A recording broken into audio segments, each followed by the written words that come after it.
Hello' বন্ধু বান্ধৱীসকল, প্ৰথমে সকলোলৈকে কাতি বিহুৰ হিয়াভৰা শুভেচ্ছা জ্ঞাপন কৰিলোঁ। জুবিন দা ঢুকুৱা আজি এমাহেই হ'ল। জুবিন দা নোহোৱা হোৱাৰ শোকত ম্ৰিয়মান আজি সমগ্ৰ ৰাজ্য। তথাপিও আমিতো আমাৰ অতীজৰ পৰা চলি অহা পৰম্পৰাটো পালন কৰিবই লাগিব। সেয়েহে ময়ো পৰম্পৰা ৰক্ষা কৰাৰ স্বাৰ্থতে এইবাৰো কাতি বিহুটো উদযাপন কৰিলোঁ। প্ৰথমে মই ৰাতিপুৱা পুৱাৰ পৰা উঠি মুখ ধুই ফ্ৰেছ হৈ ল'লোঁ আৰু যিহেতু বিহুৰ বতৰ সেয়েহে চাহ পিঠা খাই তুলসী ভেটি বনোৱাৰ কামত লাগিল।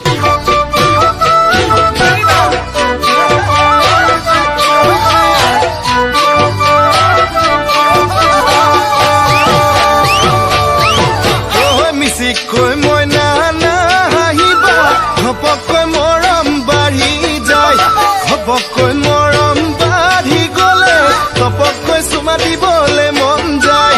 মিচিকৈ মইনা নাহিবা, ঘপকৈ মৰম বাঢ়ি যায়, ঘপকৈ মৰম বাঢ়ি গ'লে ঘপকৈ চুমা দিবলে মন যায়। যিহেতু আমাৰ অসমীয়া লোকসকলৰ অতীজৰ পৰা এটা পৰম্পৰা চলি আহিছে যে বিহুৰ দিনা আমি ঘৰৰ মুখ্য মানুহজনক সেৱা জনাওঁ। ঠিক তেনেদৰে ময়ো তুলসী ভেটি বনাই উঠি গা পা ধুলোঁ আৰু তাৰপিছত ঘৰৰ ককাক সেৱা কৰিলোঁ আৰু তাৰপিছত দেউতাকো সেৱা কৰিলোঁ আৰু তাৰপিছত বিহুৰ জলপান গ্ৰহণ কৰিলোঁ। চাপি নাহিবা, ওচৰ চাপি নাহিবা। সেয়া হ'ল ৰাতি কথালৈ। সন্ধিয়া হোৱাৰ লগে লগে তুলসীৰ তলত মাক চাকি গছ জ্বলাই দিবলৈ দিলোঁ আৰু মই ৰাস্তাত, পথাৰত আৰু ভঁৰাল ঘৰত সকলোতে চাকি জ্বলোৱাত থাকিলোঁ। যিহেতু আমি প্ৰতি বছৰে তুলসীৰ তলত হৰিনাম গাই প্ৰসাদ খোৱা পৰ্ব মোৰ সখী ঘৰৰ পৰাই আৰম্ভ কৰোঁ, ঠিক এইবাৰো একেদৰে সখী ঘৰৰ পৰাই আৰম্ভ কৰিলোঁ।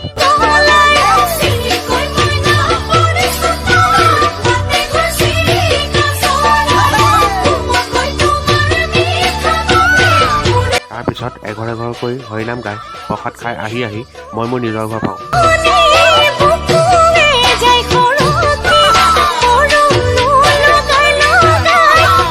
আমি আহি পোৱাৰ পিছতেই মা আৰু খুৰীয়ে তুলসী তলত সেৱা জনায় আৰু সকলোকে প্ৰসাদ বিতৰণ কৰে। আমি এই বছৰ আমাৰ কাতি বিহুটো এইদৰে উদযাপন কৰিলোঁ।